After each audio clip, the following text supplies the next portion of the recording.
you squeeze a cup or whatever, you feel heat, right? You run across the floor, your sneakers go scritch, scritch, and there's some heat between the rubber of the sole of your shoe and the floor. The sound is partly heat energy being released as sound, you know?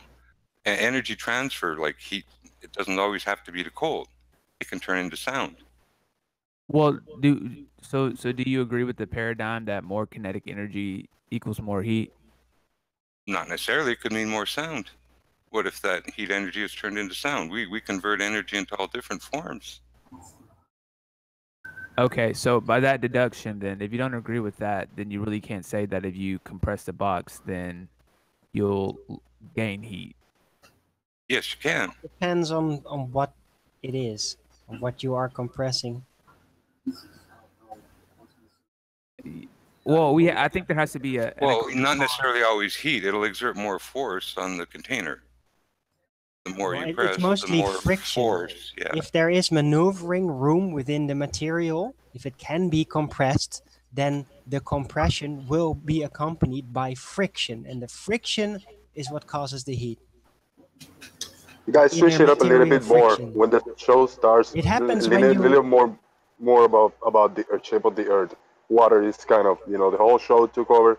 Next show we can talk a little bit about, I think, yeah. earth. Like I say, I basically just chimed in to say, whoa, water, it has its place. It's more than just H2O, and we can't just shut it out of the flat earth thing. And you know, hey, it's what we find level on. One important thing, and it does relate to the photos of those wind turbines. The one that Riley was with Nathan Oakley on, and the red lines and green lines or whatever. At the foot of those towers, you see the reflection in the water. I don't know if that's at the 8 Mile, but I mean, you're seeing the reflection of those wind turbines in the water, the base of them. That's refraction. It can't be. It's the reflection. It's reflection. Yeah. It's a cuteness of angle. Yeah, it's a cuteness of angle.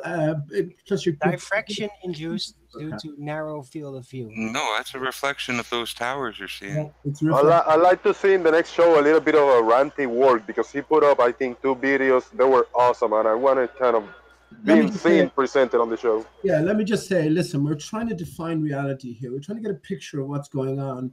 And of course, we can all write off, or we all have come to write off space as presented to us.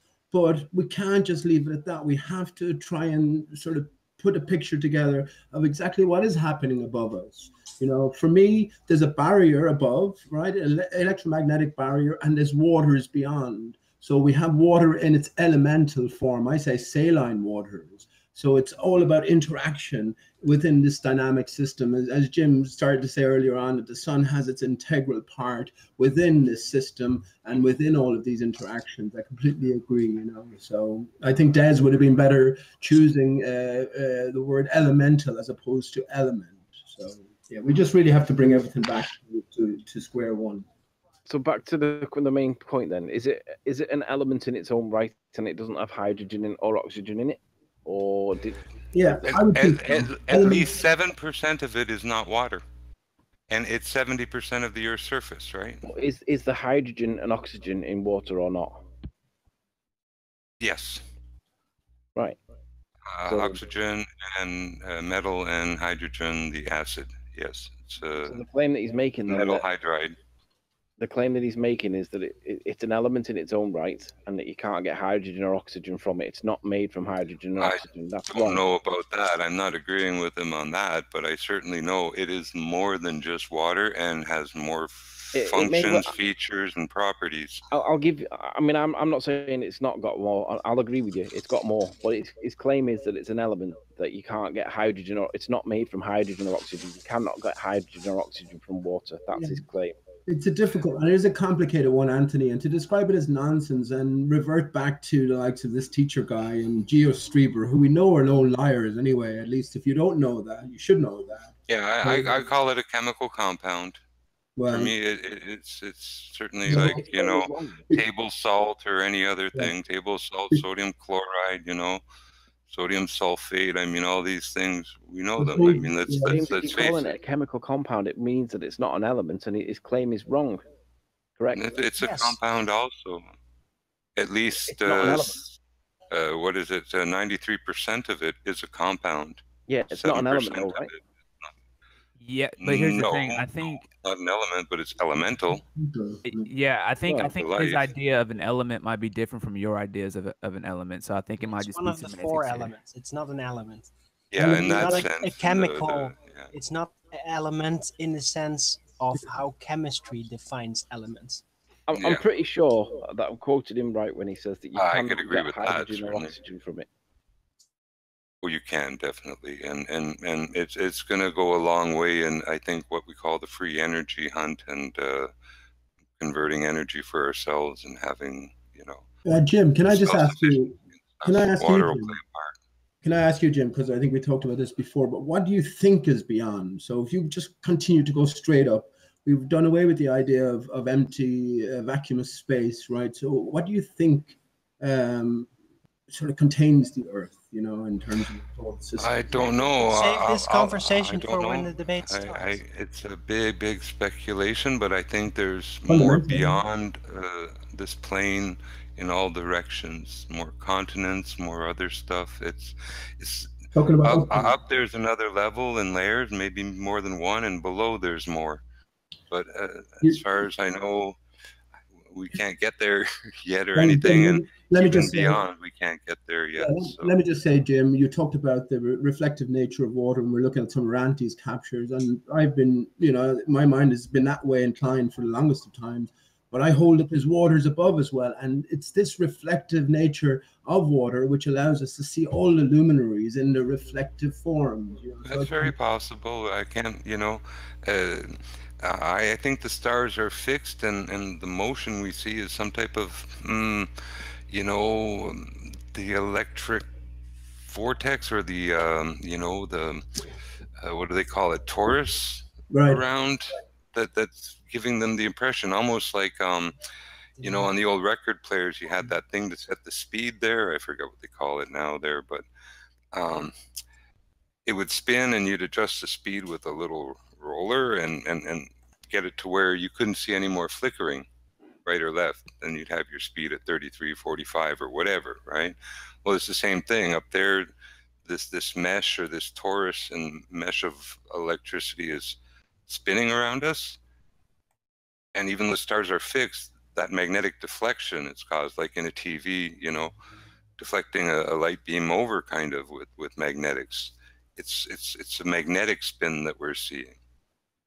It's a magnetic rotation that's giving us. That's my possibility. Electrical science fiction, sorry. Well, I mean, Tauruses are real, so scale is just scale. It's so I don't a know. really interesting electrical science fiction story. Gravity. Well, science is science fiction, Arwen, isn't it? Everything is reversed. So what is real, right? And it's Real is science what we fiction can that prove. becomes science back sometimes, apparently. Yeah. Well, I can prove Aristarchus. No. We have what? Yes, I can. Yes, no, you can't. Yes, No, I you can. can't. No, Yes, I you can. can't. You haven't. Yes, I have. No, you have been repeating the You same haven't thing done it. over You for don't months know. and You don't months. know what I'm And talking you about. haven't provided the proof, even the thing Right, that but- I asked you for. Right. Proof is subjective, so I mean, it's Right. kind of. But, You actually do have an Reasonable explanation and for it, but you cannot prove it. It can be subjective. It doesn't mean it is. right. No, I mean, by its very nature, it is, because we're humans. We have to interpret it, and our interpretation is subjective, so it is. Our interpretation is, but that doesn't mean an objective proof doesn't exist. Everything is known, Anthony. Everything is known. We're at this stage right now because all of this information has been fed to us. You think NASA couldn't have done a much better job of the moon landings or any of their ISS bullshit? Of course they could have, but they didn't, right? So there's a different game in play. There's a different story in play, and I can prove it, Arwen. I can prove it. Just because you haven't seen it, that's fair enough. But I know that the clues have been placed for us everywhere. Lucy in the Sky with the diamonds.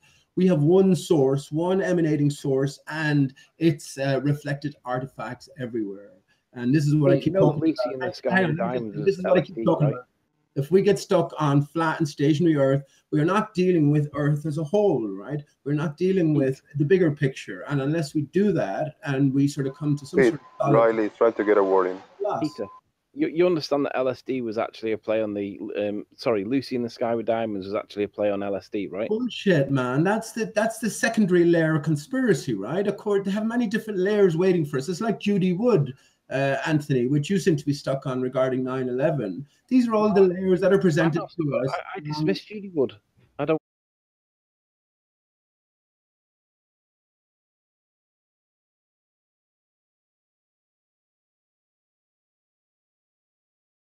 Oh, what a day! What a lovely day!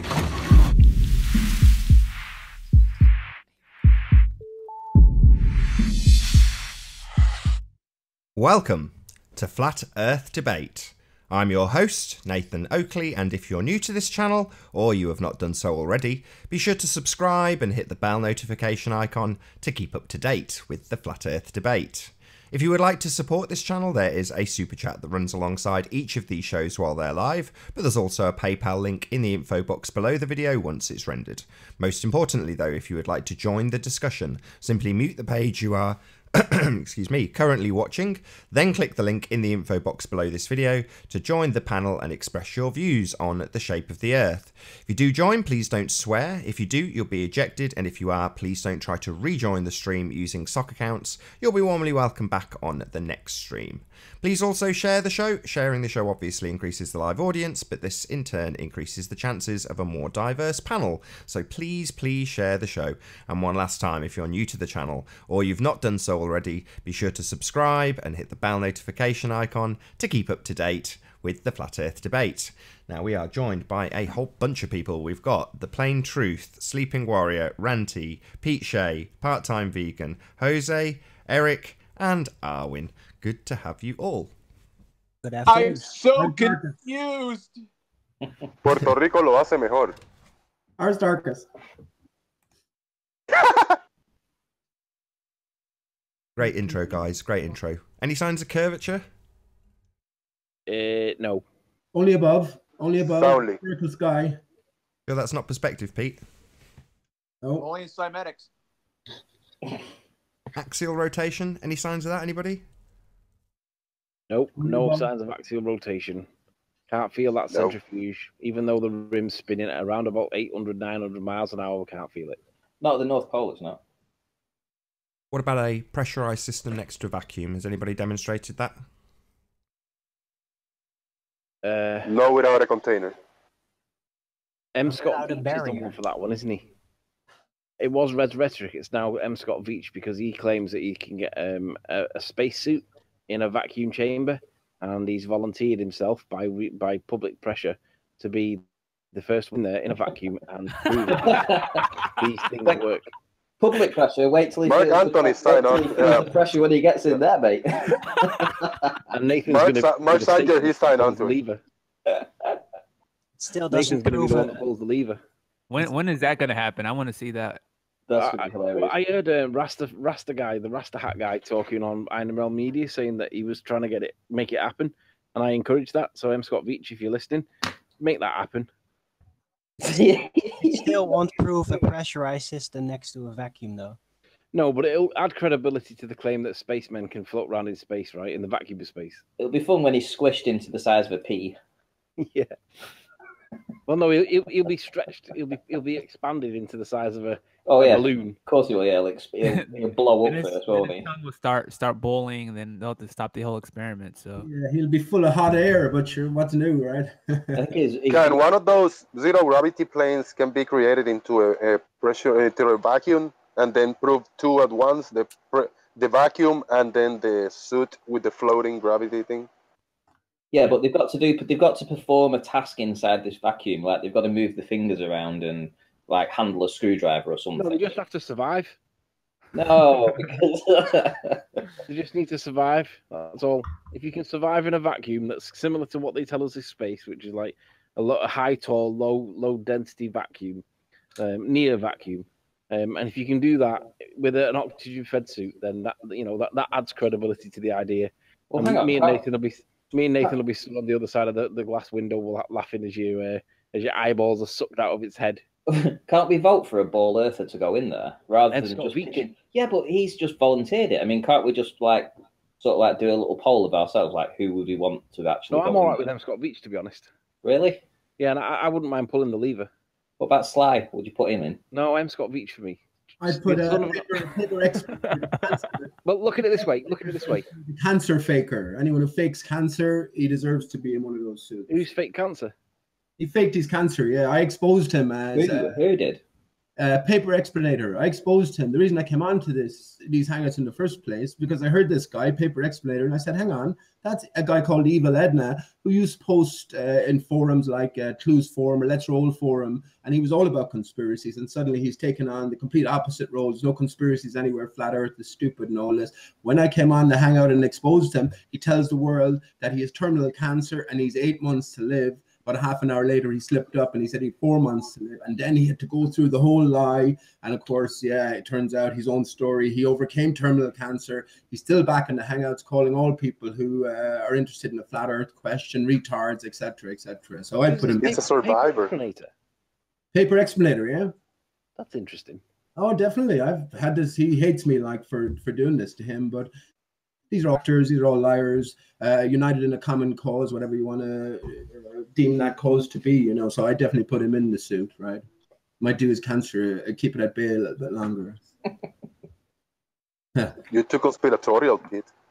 No, man, that's true. That's the only, like, I recognized his voice. I spoke to him before. I exposed him before, and I came on again. And the minute I exposed him, there's people there. These were on the, I think it was actually Nathan's hangout, or not, maybe it wasn't yours, Nathan, but the old Earth discussions hangouts this happened on. And he came out that same time when I exposed him, telling the world he had terminal cancer because he was under pressure. And then he had to carry it through, right, all the way.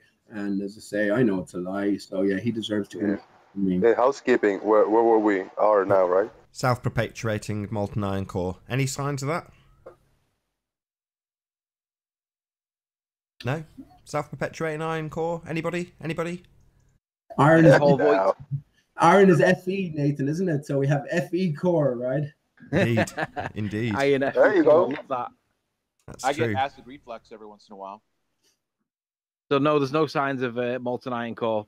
Paul Voigt claims it, but so far, no evidence. Any scientific evidence of R? I don't know, but We're still waiting on flat earth math.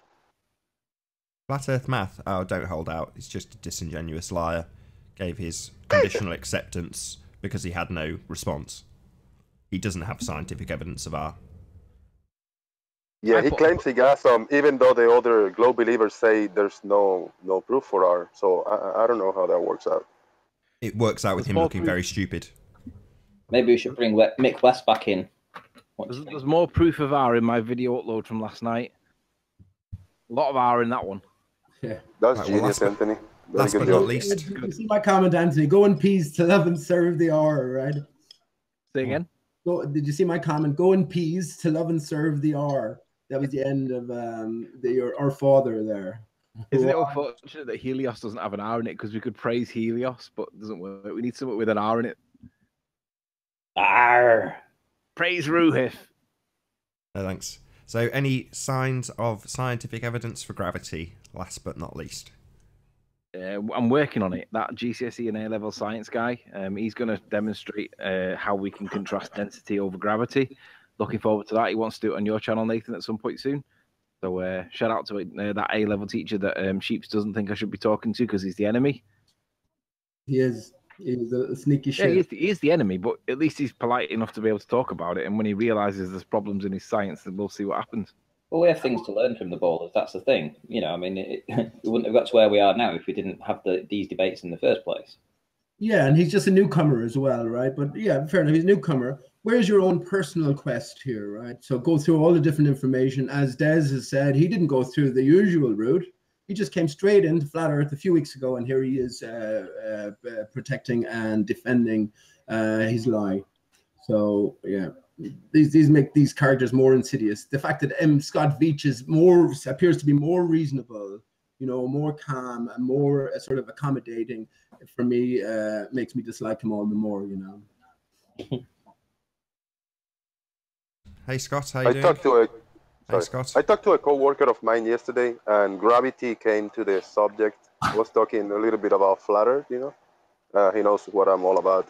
And I asked him about what gravity, Newtonian or Einsteinian gravity, and he didn't know. So I kind of explained it to him, and I say with the Cavendish experiment, propose, we were able to extrapolate the weight of the Earth and the other planets. And he had the look in his face, and he like, nah, that's bullshit. I said, yes, indeed.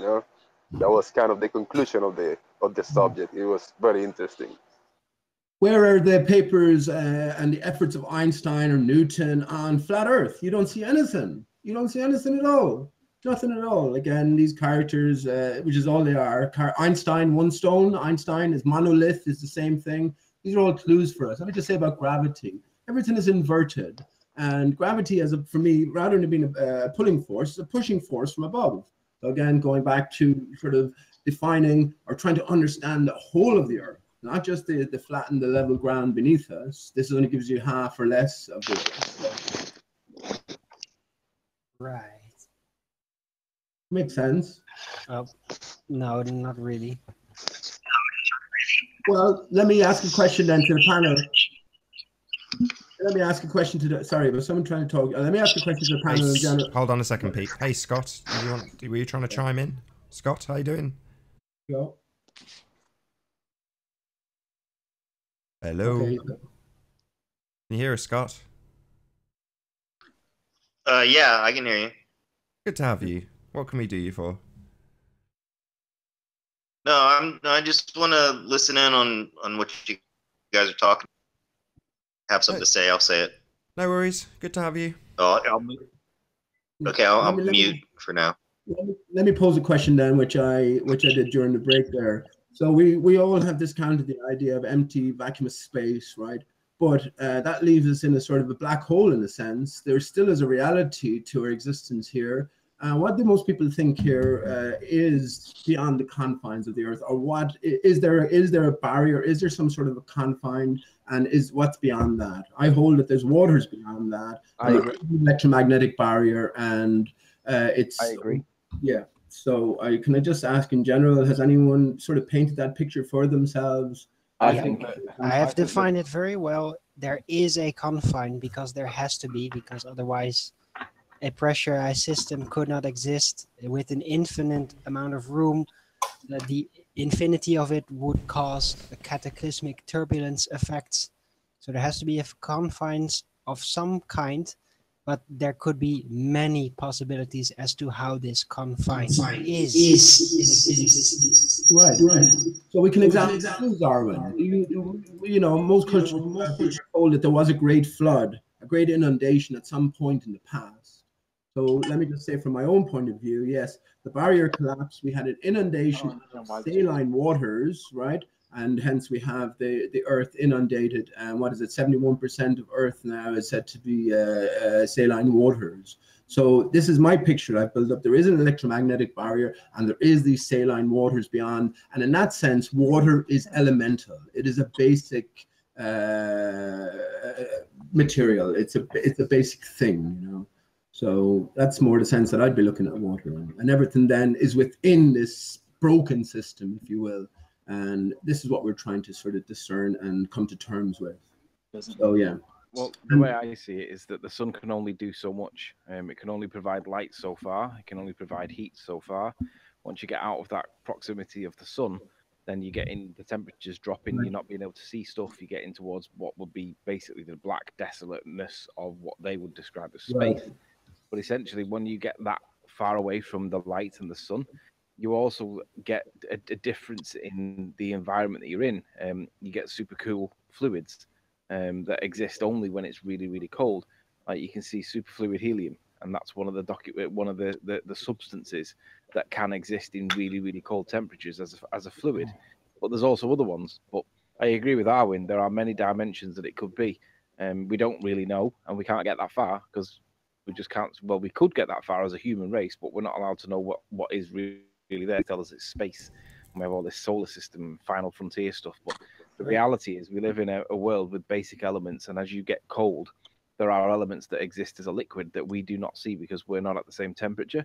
So it makes logical and reasonable sense that the further away you go from the sun, be it in any direction, up, down, left, right, you are going to get a reduction in temperature, a reduction in light, pushing that further and further away, and you're going to go into the blackness of what they could describe as space, but we know that there are liquids that do exist in that really cold temperature. Superfluid helium is one, and just look it up on YouTube. You can see good experiments with superfluid helium, and we know that that would exist up there at some point, or down there, or around it, but just get far enough away from the sun, and we have other elements and other things that go on that we cannot, or we're not privy to because they don't tell us. If there are the conditions that exist out there for that kind of cold thing to actually stay in its place, because if the downward acceleration force still exists up there and there is no confirmation of that by us, then it might not be possible for something like that to stay there, and it would just simply cycle downwards until it came close enough to the daylight heat in order to form into gas again. So it all depends on how it actually all works up there. There's no evidence of a downward acceleration force. Yeah, there is. Not a force. No, it's just not. There's no causal relation that explains how it works. It is there. There's no force doing it. Yeah, there is. Yeah, no, there isn't. You can't prove it. So stop saying it. I can prove it, and okay, I hold on. I have a question. Talking rubbish, Arwin. No, I haven't. Okay. I'm absolutely solid at this. I explained it many times to you, and you just proved nothing. Explained everything, but proved nothing. No, I have proven it. Okay. Okay, so this is how I see gravity. So, like, let's say like we're in a Call of Duty game. I'm pretty sure everybody knows what Call of Duty is, right? If you throw a grenade up in the air, the grenade is going to hit the ground. Well, was gravity acting on that grenade? Was gravity the cause of that grenade going down? Or did the grenade go down simply because that's how the designer designed the game to go? So that's why when you assert that there must be this causal force of gravity, some force pulling this down, I'm asking you, how do you know that's just not the way the curator has designed our reality? Because that is not how we define things. Could be the original cause, but the function of it, how it actually works, can just say that is how it is designed. That's leaving it open. You don't know how it works. You don't know if something is pulling or if it is pushing, or if there is simply a force being exerted in an acceleration-like fashion downwards. And that is it. Well, but when you define it as a force, you're basically defining something into existence. You're saying that something is either pushing or pulling us down. Again, I'm asking. An effect, whatever you want to call it. Let me just say how I like to think about it is we are in a confine which separates us from waters beyond. Now, there is obviously a force pushing or holding back these waters, and with every action is a reaction. So we are under that reactionary force, but we are in a broken system. In my picture, giant trees and their collapse and destruction intimately comes into it. So I guess it's about everybody painting their own picture, you know. That's very imaginative of you, but there's no proof of any of it. Well, you don't hold with the idea of giant crystalline trees, Arwen. I say all matter is a decayed form of the original crystalline, and we are in a broken system. I think when we think about the inundation, the flood, which flooded the land, Atlantis, for me, is Atlant is. The earth by its nature is dry, right? But we had an inundation, whether it's all part of this simulation or whatever, who knows? But I think that this is a sort of a pathway laid for us in order to facilitate us to paint this picture. So. Well, if you say broken, then you're basically using a word that is basically defined as non-functional, and things are how they are now, and things have changed. Definitely doesn't mean that it's broken. Yeah, well, it does. It does. No, it doesn't. It's a fallen state, a bite out of the apple, right? If the giant trees, if you can imagine, different. You can imagine them as supporting pillars, right? Well, and you have the That's not really a good definition to use broken for. It's just different. Unnatural, then. Unnatural. No, it's all how it is. Excuse me. Yeah. Hello. Shouldn't we keep the discussion to the facts? I mean, this idea of giant trees and fallen, Eden, we don't know any of that. Okay, let's keep it to one fact then. If there's a force called No, I gravity. mean let's stick with the scientific method, right? Observable, testable, provable, right? Well, they can't prove gravity within the scientific method, even though Arwin accepts that it's true. No, we can. No, you can't. No, Yeah, no. we I can. mean, You can only prove it in maths, Arwin. No, you can prove it in actual experiments by the official definition. No, the No, you official can't. definition of a wait, force. wait. Excuse me, I'm new here, but what's this experiment that proves gravity? Yeah, I want to hear this too. I'm not I wanna talking hear about this. gravitational pull, just the effect that it exists Okay, in what relation is it? to other What's the types of forces. experiment? What's the experiment? Well, you compare different Describe it. conditional setups, like a free falling plane, in which density and buoyancy suddenly start to reorganize themselves in a different fashion. Wait, And wait, they do wait, not wait. reorganize. Speak, No, dude, no, dude, no, no. dude. Let me finish. Speak English. Speak English. Tell me, what is your experiment that proves gravity? What is it? Fair question. Hello? No, wait. Yeah. You said you know an experiment, right? Well, let him define different gravity setups. first. I think you should define it first because it might be a semantic thing here too. We might be talking about two different ideas of gravity. Yeah, I'm talking about downward acceleration force as a separate effect. Whereas I'm contrasting that with a downward acceleration without a force. Okay. So there we go. If there's no force applied, then things would not motion, as when you negate it by free True. fall. We can demonstrate How that. how do you know though? We can demonstrate that's not true. I've seen it, a diving plane with materials with different densities in it, or however you're supposed to call that, and they would not settle as things in a typical stationary situation. Sure. I mean, that might Free be true, float. Arwin. The problem is that that's not a viable dependent or independent variable for a scientific test to be conducted on.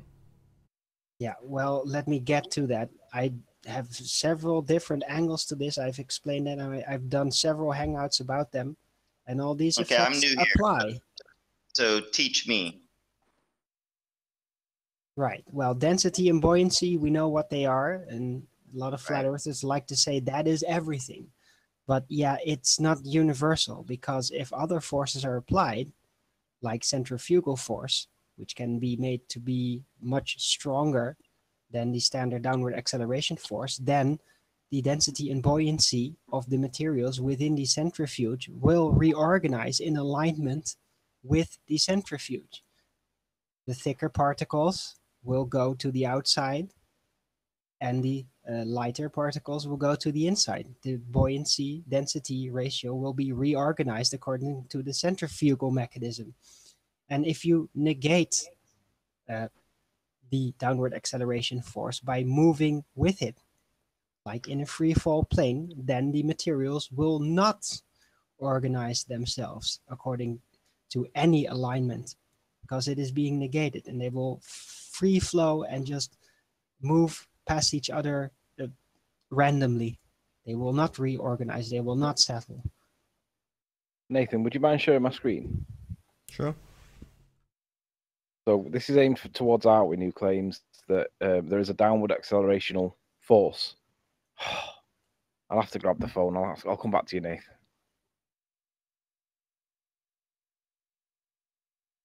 Sure. So, I mean, Arwin, would you accept that there is no scientific evidence for gravity or not? No. So, what is the scientific evidence? Because so far you've explained how a plane free falls, but you must have been listening in when I'm asking people for their independent variable. I think it could be there. I'm not an expert at that kind of thing. I try to stay out of it as much as possible, because scientific method just gives me a headache overall. That's fair enough. I'm pretty sure that downward acceleration force can be proven by negating it. Right, but that's not how science works. So you have an independent variable that you manipulate to cause the effect, in this case gravity. So first, which do you think it is? Do you think gravity is an effect or a cause? Is it an observed phenomena or an independent variable? Which is it?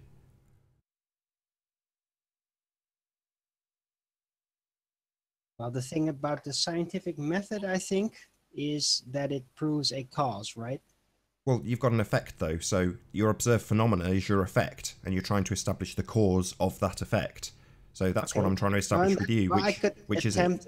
I could closely try to attempt that, although, yeah, I've clearly stated that the causal relationship of what causes this effect is yet to be determined, and I do not proclaim to know the cause. And Well, if you don't have a cause, then you don't have a scientific I just know evidence. that it is there. Sorry, if you don't have a cause, then it's not science, because that's what science is establishing, the cause. So if you don't know the cause, then it's not science, it's not scientifically validated, it doesn't have a scientific experiment. And this is the same thing we say to the ballers, Arwin. Okay, then I have no scientific proof, but the effect is measurable, it is there, and it can be proven in a non-scientific way that it is there, even though we do not know the cause. Well, my only question to you, Arwin, is you keep saying we don't know the cause, but which do you think it is? Do you think gravity is an effect, i.e. an observed phenomena, or a cause, i.e. something that you can vary and manipulate? It is an effect. So it's an effect? Yeah. Okay. So therefore, all the times in the past when you've said that it's a downward acceleration force, we can dismiss that. No. That's just the name that is generally understood but you're when you're referring to this effect. But you're describing a cause and simultaneously calling it an effect, Darwin. No, not a cause. I don't know the cause. I just know the effect. Does gravity cause things to fall? Not necessarily. It does cause for the heavy to separate from the light in two distinct directions, up and down. No. In a stationary state. It doesn't cause a direction.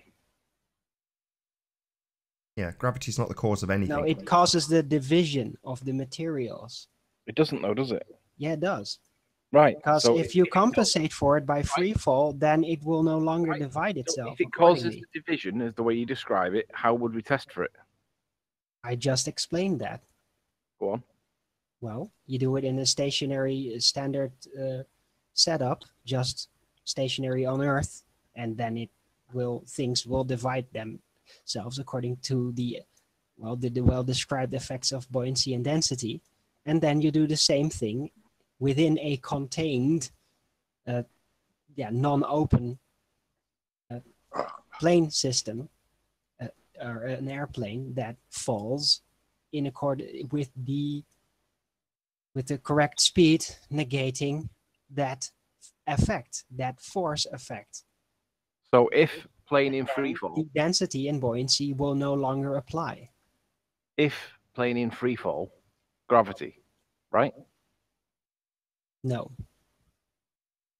Then you negate gravity. So what within the plane? You negate the gravity within the plane? Yeah. So do you understand the definition of gravity?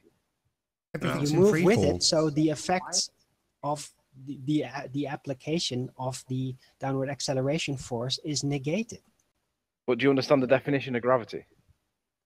I'm talking about downward acceleration force. I know, but you said you negated the gravity when the plane. Yeah, but I'm talking about downward acceleration force. I make the clear distinguishment. If I mention gravity in describing this kind of thing, then I mean downward acceleration force. Otherwise, I would call it gravitational pull. Right, so we're back to the same point then. You're calling it a downward gravitational force. I'm saying that there is no force. It's just an acceleration downwards. That's it. Correct. So, no, it's not. It's not just an acceleration downwards. It is an effect that is Can I ask a question that here? applies to material. And not everything moves down. If it's lighter, it will move up. I think you're causing a bit of echo. Because the light divides upwards in relation to the heavy that moves downwards. Can you mute if you're not talking, people? I think it's Eric. Yeah, I'm sorry. If you're not talking, can you pop yourself on mute? There's an echo. I don't know why I'm getting an echo here. No, I think it's Eric. I think he's got his mic a little bit too close to his speakers. If you can separate your mic from your speakers a bit better, Eric, it might not be as bad. I got headphones on now. Is this better? Yes. Yeah. Can I bring up the elephant in the room here? Yeah. Well, I just want wait. I wanted to ask a question. Oh yeah, it's go quite ahead. obvious. No, it's quite obvious that somebody has a problem with objective reality. There is an objective up and down. Whereas if you and I are facing each other, my left is your right, and this is the way it was designed. I don't know. I mean, whether putting the God out of it, it's just objective up and down. There needs to be an objective up and down. No. Up and down is the way you're describing it because of the way that it appears to move. But relative, that's from our perspective. But from the object's perspective, it's in a state of either it's greater than its density of its environment, or it's less than its density of its environment, or it's equal to it. But it's not up or down. In free fall. Even if you're in free fall, then you're in a state of greater density. No. Yes. Will stay you're displacing the light around you.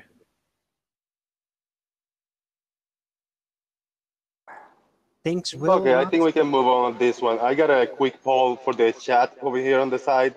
Vote 1 if you think Arwin has a very solid valid point. Any other number if he is not.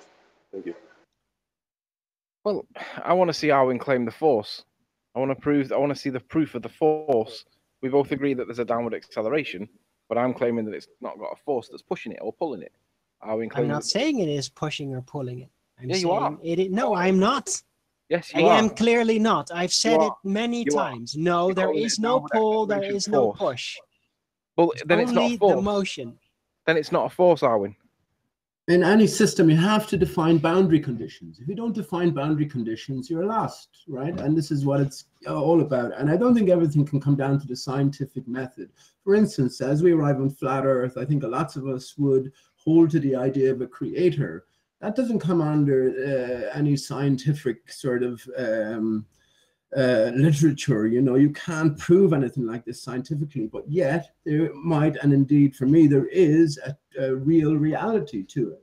So again, we have to examine the picture as a whole, or formulate a picture as a whole, before we can start to investigate these effects or these sort of properties of the system. Agreed. But until then, we can still basically isolate an effect. Yeah, and I agree. Being perceived, and I agree. Other consequences of it. We can isolate the effect. So you can say, oh, it was created this way, or the object will see it this way. There is just this effect, and we don't know what causes it, but it is definitely there, and you can negate it, and you can see how materials will redivide themselves in accordance to buoyancy and density when other types of effects are applied. Excuse me. An airplane falling at free fall doesn't negate gravity. The plane is falling. That is gravity, right? Just because you're inside of it and you're in a concealed container and you're in free fall, that's exactly it. You're in free fall. Yeah. It doesn't negate the Anyways, it doesn't listen, take the gravity away. It compensates for it. I've got to bring this up. So science says that the besides LIGO and their billion-dollar machine that's kilometers long that only scientists can understand that detect gravitational waves, Cavendish 100 or 200 years ago did an experiment that proved gravity, right? No. Not an experiment. No, he did prove certainly gravity. Not a scientific experiment. I mean, I agree it was not a scientific experiment, but that is what people cite as evidence for gravity, or proof. I'm sorry, proof for gravity, right? That is the site. Yeah, that is the cited claim. You're right. Sorry, got to get a correction. And how many people? Hold on. Just let me. Sorry, hold on. Just 1 second. Just 1 sec. Successfully. Hold on. So no, that's what people cite for Newtonian gravity, which has been superseded by Einsteinian gravity. Oh, good point. That's a good point. I thought they ran side by side. No, they're just two different concepts of gravity. One is masses attracting each other. The other one is space-time bending. Yeah, but I thought that it was one or the other, but I didn't realize one had superseded the other. Yes, it had. Newtonian gravity has been proven to be inadequate. This is where Einstein came in. Of course, Einstein was a fabricated character. He was an actor on the stage, and again, Einstein. I think if we look at all of this in a different light, Me personally, I know it's a game of clues. Everything is inverted, so the truth is out there for us to discern, right? We have to just have a few certain keys. But again, everything is not going to be provable scientifically. I think this is all about the individual story, and the individual has to paint their own picture. That story is within us all, and we are integrally, intimately connected with it. I agree with Pete. I think that Einstein was brought in because around the beginning of the 1900s, there were numerous experiments that were testing for the rotation of the Earth, and they were all failing. You've got the Michelson-Gale, the Michelson-Morley, Sagnac experiment, the Aries failure experiment, none of which were able to prove that the Earth was moving. It appears that Einstein was introduced towards the end of that period, and it just seems to coincidentally explain exactly why we don't feel any movement. So I tend to agree with Peter. It appears to be that he was introduced to explain why the Earth's not moving. Well, it's because it's relative and we don't feel it. Yeah, and also, not only did we get the theory of relativity, but now we have this world we're living in today where we have moral relativity. Everything's relative. Who gives a shit? So it's kind of funny that hyper consumerism, this spinning ball globe, and moral relativism all kind of emerge in sync. No, just everything's relative. Yeah, Eric's spot on. This whole relativity thing that Einstein started is now in every aspect of our lives. You know, there are no two genders. It's all relative.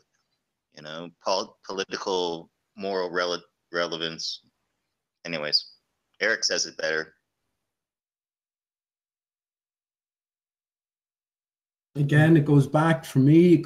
We are in an unnatural state. So if we can view these things as clues for us, we can maybe put the pieces together and, you know, formulate this bigger picture that we're all immersed in. Otherwise, there's nothing new under the sun. So when you come to Flat Earth, a whole new world of wonders and possibilities present itself. So we can't be restricted by any of the formal sciences, if you will, even though I do understand Nathan and his adherence to this, especially when you're holding the ballers to account. But in terms of coming to a truth, we can write out stuff as being absolutely untrue, but that leaves us in a gaping big hole then if we don't make any progress or strides towards a greater truth. And that truth is, well, getting down to the very nature of our own being and the true reality of our existence here on whatever you describe it to be, you know. I agree, Pete. May I suggest, I've been experimenting with aquaponics, and I don't know if there's anybody familiar with it, but basically it's a closed loop system with ebb and flow water, soilless, also using clay beads and coconut husks, and growing plants. And it to me, this proves that there is a objective up and down. Why do the leaves grow up? Why do the roots grow down? And also, it's not just the roots are seeking water, because if I'm using an ebb and flow system and the roots are still going down, and the ebb and the flow of the water going back down into the fish tank, the roots aren't going in one direction, following the flow of the water. They're growing down, and the edible part is growing up. So maybe we should start coming back down to earth, plants, and stop worrying about what is it, the vomit comet in space, and why a balloon. I mean, it's evident why a balloon goes up, because it's buoyancy and density, but also there is an objective up and down, full stop. Correct. Look into aquaponics and how things are growing up, and the other part of the plant is growing down. I'm not familiar with it, but I think mechanically the leaves will try to grow towards where they can receive the greatest or they can do the greatest photosynthesis. So right. If you could find a way to, I guess that would be the control factor. If you could just manipulate the light to where it's coming from the bottom of the whatever tank that you have set up, that would be a good indicator to see if it's just mechanical, or are they just spontaneously reacting or growing up and down. No, that's 100% because I've also experimented. It's very high priced and labor intensive, but also a cylindrical rotating tube. So what you got a grow light in the center, and the tube is spinning either clockwise or counterclockwise. Doesn't particularly matter, but that accelerates the growth because, as we all know, a plant, the leaves will bend towards the light. So if it's constantly bending left and right, it actually accelerates it because it's having to adapt. So yeah, I mean, of course, the green parts do, but I think the root thing from what I've done in my actual practical work is very interesting. And it's not just the roots are pulling the water, because a lot of times the water is above the root. So the roots don't go back up and start bending up just because there's water above the root material. Does that make sense? But are you using soil or any type of? Generally, no. I'm using soilless. Obviously there's something housing, so clay beads and coconut husks and other materials. So it's called soilless food production. Well, I know that roots are mechanically designed to actually favor growing towards where the minerals are at, because they absorb the minerals and supply it to the leaves and stuff. So it would, if you could somehow manipulate the system to where. But where's gravity coming into play? Okay, the leaves, gravity's just weak enough to let the leaves grow up, but it's strong enough to pull the roots down. Okay, so playing devil's advocate, because they explain it that different objects experience different gravity. So the moon is huge, so you're telling me the Earth's gravity is strong enough to keep the moon, this huge object, rotating around us, but it's not strong enough to keep a bird from floating or flying above the waters or whatever. But they just say that different objects experience different gravity. And the mathematics actually work out, but I'm with you. I don't agree. Of course they do. And you know what? There is an experiment that could prove gravity. There's only one experiment that could prove it. You know what it is? What is it? We'd have to basically get Mars close enough to the Earth to act as a counter. Let's see. So then, I got a wrench in my hand and I let go, and it's going to fly up towards Mars. Yeah, so that's the only way to prove it. That's the only way to prove gravity. No, there's another way. There's another way. I'd love to hear it, because I proposed it a year ago, and that is a free fall experiment with objects in a vacuum tube, and drop these objects perfectly simultaneously to heavy objects, say lead balls, drop them very, very close proximity to each other, say 5 millimeter apart, then make it a vast, very long vacuum tube, and if at the bottom they end up because it's displacing closer nothing. towards you, but it's not displacing anything. They have ended up moving closer toward each other at the bottom, then maybe there might be some gravitational pull. Do you realize towards each other? But I sincerely doubt it. But so you're right. You would need a very long tube in a perfect vacuum, falling at free fall rate for how long? I mean, there's no way you could devise an experiment like that on Earth. You could. It would be more difficult than the Cavendish setup, of course, but yeah, that could prove it. But it's only theoretical, because I don't think it will prove it. I agree. I don't believe that gravity is caused by masses being attracted towards one another. It's just no. Well, if you go with the theory that gravity is space-time bending, then the tube is actually bending space-time as well. So the balls might be attracted to the tube as well. So you really couldn't say either way if this was gravity or not. You could, because the tube would be not as heavy material in relation to the balls. And of course, if you're going to drop it in the tube, don't drop it right next to the borders of the glass or whatever you're going to use to create that tube. The balls have to be closest in proximity towards each other during the fall than any other thing that surrounds them during the whole process, of course.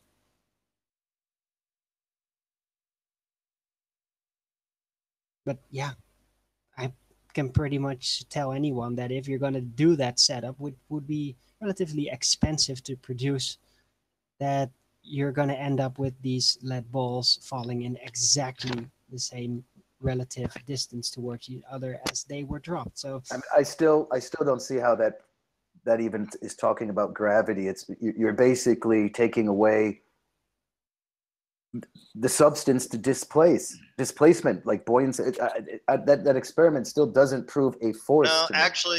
actually, listen. I see what he's talking about, and I think it would be impossible. Huh? Who just left?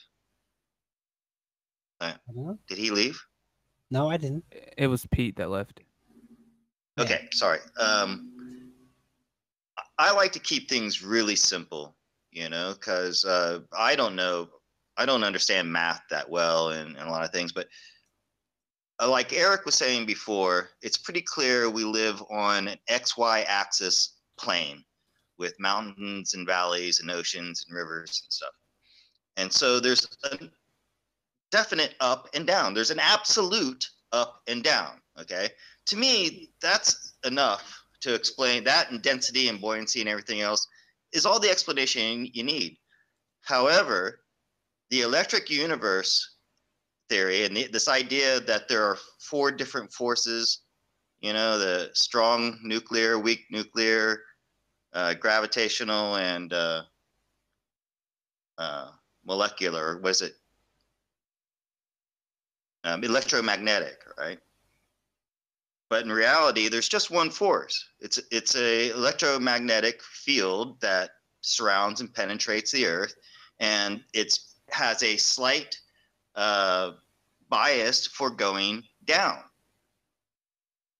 How would you know? Have you tested this? It's a very interesting theory, though. No, many times. I haven't, but I'm telling you, there are a lot of people who are testing it, and they do. It's much like the screen on your old cathode ray TV, TV screen. That it's not exhibiting. It's not creating gravity, yet particles are being pulled to it. Yeah. Okay. That's an electromagnetic effect that bends light. And this interesting, yeah. This is what Tesla discovered 100 years ago, And there's this whole new movement that's starting to get within the mainstream scientific community of there's one force in nature. It's the electromagnetism. Well, goody. A new consensus. How great. It's very promising. Yeah, so I mean, it's as simple as that. No, but hey, I agree. It's interesting, but you don't actually have proof that this is the absolute cause of downward acceleration, force, or effect, however you like to call it. What does it matter? It matters. Oh, hang on. Because you're assuming that it is, and then you're building an entire world and model around that concept without actually knowing it with absolute certainty that is the cause of it. Yeah, but you're causing it. You're calling it a cause, a force. I don't care about your troubles with my word use. Okay? Well, I mean, but the word use matters. That's my problem. The word use matters because the word force, and you can't prove that there's a force. I can prove the effect, and that it is a force-alike thing, and you can redistribute the effects that come from it with other types of forces that have been defined. So you can prove an effect. You can prove an effect. So I build a house. The house doesn't fly up in space. Therefore, gravity. Okay. No, if there was no gravity, it would simply stay where it is. How do you know? How do you know? No, that's not true. No gravity doesn't mean that everything automatically goes in the reverse. The thing, there is an up and down. No, there isn't. Because of oh no, there is no. No, there isn't. Now it's not there, right? That's the name that you call it. Okay, so now we're going into semantics about that. Well, no, we experience this. I call it up and down. Up and down, but if there was no effect dividing the heavy from the light, then we would have no sense of what was up and down.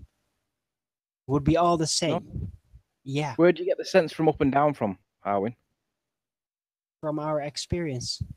No, it's inside our ear. The way we physically orient ourselves. It's the ear. It's inside the ear, is it not? We have accelerometers in our ear called the cochlea. This is true. Yeah. That's where we discern up and down from. But relative to the thing that you're referring to, this downward acceleration force, just because it says down, it doesn't mean that it's down in terms of down. What it means is we see it in the direction that we call down. What it's actually doing, You know, and we can this is, Yeah, but if it was no effect, then you would not have. hang on, If wait, you wait, go in the centrifuge, then that Wait, very orientation mechanism it's not will finished. reorient itself finished, in Darwin. accordance Not to the centrifugal system Darwin, that you are in. Finished.